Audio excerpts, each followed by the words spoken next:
2 മക്കബായർ 12-ാം അധ്യായം. യൂദാസിൻ്റെ പ്രതികാരം. ഉടമ്പടിയുണ്ടാക്കിയതിനു ശേഷം ലിസിയാസ് രാജാവിൻ്റെ അടുക്കലേക്കും യഹൂദർ തങ്ങളുടെ കൃഷിസ്ഥലങ്ങളിലേക്കും മടങ്ങി. എന്നാൽ സൈപ്രസ് ദേശാധിപതിയായ നിക്കാനോറും മറ്റു ദേശാധിപതികളായ തിമോത്തേയോസ്, ഗന്നേയൂസിൻ്റെ പുത്രൻ അപ്പൊളോണിയൂസ്, ഹെയറോണിമൂസ്, ദമോഫോൺ എന്നിവരും യഹൂദരെ ശാന്തിയിലും സമാധാനത്തിലും ജീവിക്കാൻ അനുവദിച്ചില്ല.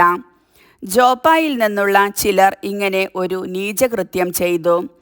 തങ്ങൾ ഒരുക്കി നിർത്തിയിരുന്ന വഞ്ചിയിൽ ഭാര്യമാരോടും കുട്ടികളോടുമൊപ്പം കയറാൻ തങ്ങളുടെ ഇടയിൽ പാർത്തിരുന്ന യഹൂദരെ അവർ ക്ഷണിച്ചു. യഹൂദരോട് വിരോധമൊന്നുമില്ലെന്ന് അവർ നടിച്ചു. ശത്രു പൊതുസമ്മതപ്രകാരം ആസൂത്രണം ചെയ്ത പ്രവൃത്തിയായിരുന്നു അത്. അവരുമായി സമാധാനത്തിൽ ജീവിക്കാൻ ആഗ്രഹിച്ച യഹൂദർ അപകടശങ്കയന്യേ ക്ഷണം സ്വീകരിച്ചു. 200ഓളം വരുന്ന അവരെ ജോപ്പാക്കാർ പുറംകടലിലേക്ക് നയിച്ച് മുക്കിക്കൊന്നു. തൻ്റെ നാട്ടുകാരോട് ചെയ്ത ഈ ക്രൂരതയെപ്പറ്റി കേട്ട യൂദാസ് സൈന്യത്തിന് നിർദ്ദേശം നൽകി. നീതിയുറ്റ വിധിയാളനായ ദൈവത്തെ വിളിച്ചപേക്ഷിച്ചുകൊണ്ട് സഹോദരരുടെ കൊലയാളികളെ ആക്രമിച്ചു. രാത്രി തുറമുഖത്തിന് തീ വയ്ക്കുകയും വഞ്ചികൾ ചുട്ടരിക്കുകയും അവിടെ അഭയം തേടിയവരെയെല്ലാം വധിക്കുകയും ചെയ്തു. നഗര കവാടങ്ങൾ അടച്ചിരുന്നതിനാൽ പിന്നീട് വന്ന് ജോപ്പ നിവാസികളെ ഇല്ലായ്മ ചെയ്യാമെന്നു തീരുമാനിച്ച് അവൻ മടങ്ങി. എന്നാൽ യാമ്നിയക്കാരും തങ്ങളുടെ മധ്യേ വസിച്ചിരുന്ന യഹൂദരെ ഇപ്രകാരം നശിപ്പിക്കാൻ നിശ്ചയിച്ചിരിക്കുന്നെന്ന് അവൻ അറിഞ്ഞു. അവൻ രാത്രി അവരെ ആക്രമിക്കുകയും തുറമുഖത്തിനും കപ്പലുകൾക്കും തീ വയ്ക്കുകയും ചെയ്തു. തീജ്വാലയുടെ പ്രകാശം 240 സ്താദിയോൺ അകലെ ജെറുസലേമിൽ ദൃശ്യമായിരുന്നു. പിന്നീട് അവർ തിമോത്തേയോസിനെതിരെ 9 സ്താദിയോണിലധികം മുന്നേറിയപ്പോൾ 5000-ലേറെ കാലാൾ പടയാളികളോടും 500-ൽ പരം കുതിരപ്പടയാളികളോടും കൂടെ അറബികൾ അവരെ ആക്രമിച്ചു. ഉഗ്രമായ പോരാട്ടത്തിനു ശേഷം ദൈവസഹായത്താൽ യൂദാസും സൈന്യവും വിജയം നേടി. അപ്പോൾ പരാജയപ്പെട്ട ആ നാടോടികൾ യൂദാസിനോട് മൈത്രിക്ക് അപേക്ഷിച്ചു. കന്നുകാലികളെ നൽകാമെന്നും മറ്റ് എല്ലാവിധത്തിലും ജനത്തെ സഹായിക്കാമെന്നും അവർ വാഗ്ദാനം ചെയ്തു. തീർച്ചയായും അവരെ കൊണ്ട് പല പ്രകാരത്തിലും ഉപകാരമുണ്ടാകുമെന്നു കരുതി അവൻ അവരുമായി സമാധാനം സ്ഥാപിക്കാൻ തയ്യാറായി. സഖ്യപ്രതിജ്ഞ ചെയ്തതിനു ശേഷം അവർ കൂടാരങ്ങളിലേക്ക് മടങ്ങിപ്പോയി. അനന്തരം യൂദാസ് കോട്ടക്കൊത്തളങ്ങളാൽ ബലിഷ്ഠവും വിവിധ വർഗക്കാരായ വിജാതിയർ വസിച്ചിരുന്നതുമായ കാസ്പിൻ നഗരം ആക്രമിച്ചു. കോട്ടയുടെ ബലത്തിലും ഭക്ഷണസാധനങ്ങളുടെ സമൃദ്ധിയിലും വിശ്വസിച്ച് അഹങ്കരിച്ചിരുന്ന നഗരവാസികൾ യൂദാസിനെയും അനുയായികളെയും പരിഹസിക്കുകയും അവരുടെ നേരെ അസഭ്യം വർഷിക്കുകയും ദൈവദൂഷണം പറയുകയും ചെയ്തു. എന്നാൽ യൂദാസും സൈന്യവും യന്ത്രമുട്ടികളോ മറ്റു യുദ്ധോപകരണങ്ങളോ കൂടാതെ ജോഷയുടെ കാലത്ത് ജെറീക്കോയെ നിലം പതിപ്പിച്ച ലോകാധിനാഥനെ വിളിച്ചപേക്ഷിച്ചുകൊണ്ട് കോട്ടയുടെ മേൽ ഉഗ്രമായ ആക്രമണം ആരംഭിച്ചു. ദൈവേഷ്ടത്താൽ നഗരം അവർ കീഴടക്കി അസംഖ്യം പേരെ വധിച്ചു. തൊട്ടടുത്തുള്ളതും 2 സ്താദിയോൺ വീതിയുള്ളതുമായ തടാകത്തിൽ രക്തം കവിഞ്ഞൊഴുകുന്നതായി കാണപ്പെട്ടു. അവിടെ നിന്ന് 750 സ്താദിയോൺ ചെന്നപ്പോൾ കരാക്സിൽ തൂബിയാനി എന്ന് വിളിക്കപ്പെടുന്ന യഹൂദരുടെ അടുത്തെത്തി. തിമോത്തേയോസിനെ ആ പ്രദേശത്ത് അവർ കണ്ടെത്തിയില്ല. ശക്തമായ കാവൽ സേനയെ ഒരു ദിക്കിൽ നിയോഗിച്ചിരുന്നെങ്കിലും ഒന്നും നേടാതെ അവൻ സ്ഥലം വിട്ടിരുന്നു.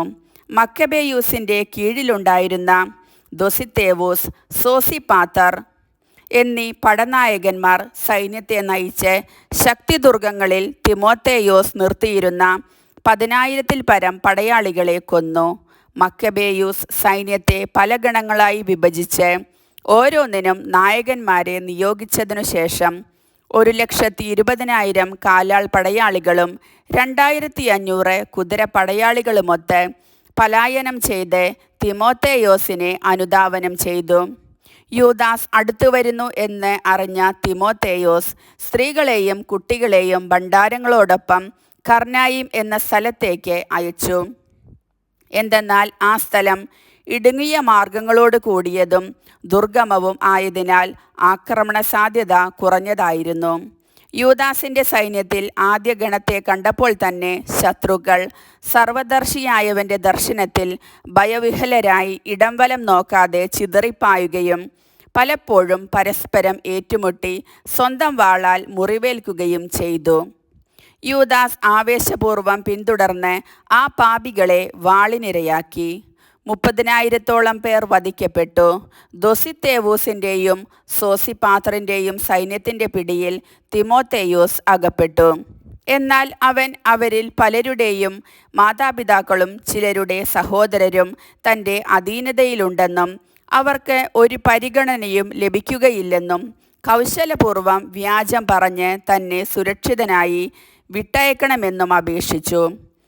തങ്ങളുടെ സഹോദരരെ സുരക്ഷിതമായി തിരിച്ചേൽപ്പിക്കാമെന്ന് തിമോത്തേയോസ് ഉറപ്പുകൊടുത്തതിനാൽ അവരുടെ രക്ഷയെ ഓർത്ത് അവനെ അവർ വിട്ടയച്ചു.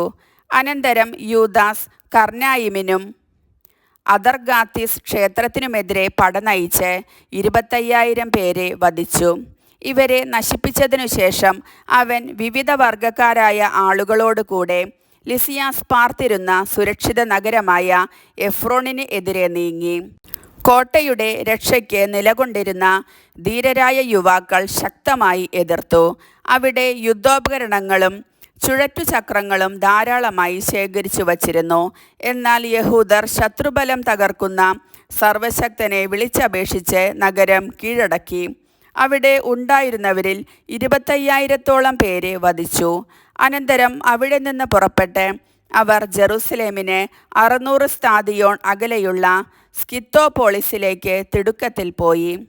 അവിടെ താമസിച്ചിരുന്ന യഹൂദർ സ്കിത്തോപോളിസിലെ ജനങ്ങൾ തങ്ങളോട് കാണിച്ച സന്മനസ്സിനും കഷ്ടകാലങ്ങളിൽ തങ്ങൾക്കു നൽകിയ പരിചരണത്തിനും സാക്ഷ്യം നൽകി.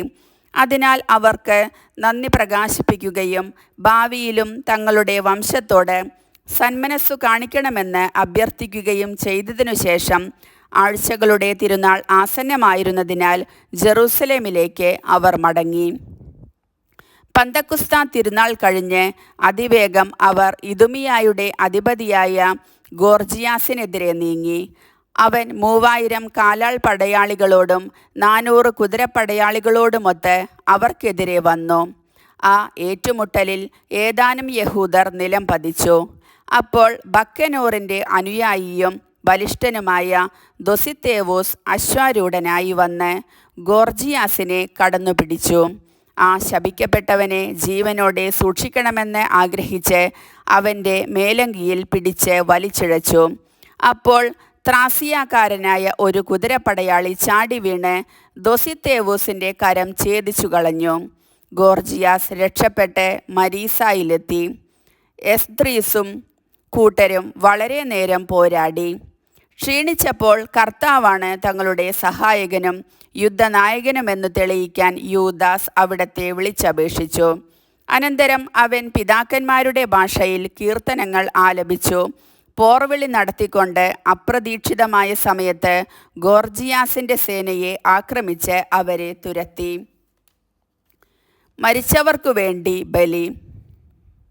യൂദാസ് തൻ്റെ സൈന്യത്തെ വിളിച്ചുകൂട്ടി അദുല്ലാം നഗരത്തിലേക്ക് പോയി. 7-ാം ദിവസം സമീപിച്ചിരുന്നതിനാൽ അവർ മുറപ്രകാരം തങ്ങളെ തന്നെ ശുദ്ധീകരിച്ച് സാബത്ത് ആചരിച്ചു. യുദ്ധത്തിൽ മൃതിയടഞ്ഞവരെ പിതൃകുടീരങ്ങളിൽ അടക്കം ചെയ്യുക ആവശ്യമായിരുന്നതിനാൽ യൂദാസും അനുയായികളും പിറ്റേന്നു തന്നെ ജഡങ്ങൾ എടുത്തുകൊണ്ടുവരാൻ പുറപ്പെട്ടു. അവർ മൃതദേഹങ്ങളുടെ കുപ്പായങ്ങൾക്കിടയിൽ യാമ്നിയായിലെ വിഗ്രഹങ്ങളുടെ ചിഹ്നം ആലേഖനം ചെയ്ത തകിടുകൾ കണ്ടു. യഹൂദർക്ക് ഇത് ധരിക്കുക നിഷിദ്ധമായിരുന്നു. ഇവർ മരിക്കാൻ കാരണം അതാണെന്ന് ഏവർക്കും വ്യക്തമായി. നീതിമാനായ വിധിയാളനും നിഗൂഢമായവയെ വെളിപ്പെടുത്തുന്നവനുമായ കർത്താവിൻ്റെ മാർഗങ്ങളെ അവർ വാഴ്ത്തി. ഇവരുടെ ഈ പാപം തുടച്ചു മാറ്റണമെന്ന് യാചിച്ച് അവർ പ്രാർത്ഥനയിൽ മുഴുകി.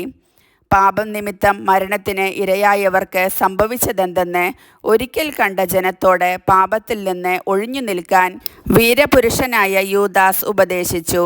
അനന്തരം അവൻ അവരിൽ നിന്ന് 2000-ഓളം ദ്രാക്മ വെള്ളി പിരിച്ചെടുത്ത് പാപപരിഹാര ബലിക്കായി ജെറുസലേമിലേക്ക് അയച്ചുകൊടുത്തു. പുനരുദ്ധാനം ഉണ്ടാകുമെന്ന് ഉറച്ച് യൂദാസ് ചെയ്ത ഈ പ്രവൃത്തി ശ്രേഷ്ഠവും ഉചിതവും തന്നെ. മരിച്ചവർ ഉയർക്കുമെന്ന് പ്രതീക്ഷയില്ലായിരുന്നെങ്കിൽ അവർക്ക് വേണ്ടി പ്രാർത്ഥിക്കുന്നത് നിഷ്പ്രയോജനവും ഭോഷത്വവും ആകുമായിരുന്നു. എന്നാൽ ദൈവഭക്തിയോടെ മരിക്കുന്നവർക്കായി ഒരുക്കിയിരിക്കുന്ന അമൂല്യ സമ്മാനത്തെക്കുറിച്ച് അവൻ പ്രത്യാശ പുലർത്തിയെങ്കിൽ അത് പാവനവും ഭക്തിപൂർണവുമായ ഒരു ചിന്തയാണ്. അതിനാൽ മരിച്ചവർക്ക് പാപമോചനം ലഭിക്കുന്നതിന് അവൻ അവർക്കു വേണ്ടി പാപപരിഹാര കർമ്മം അനുഷ്ഠിച്ചു.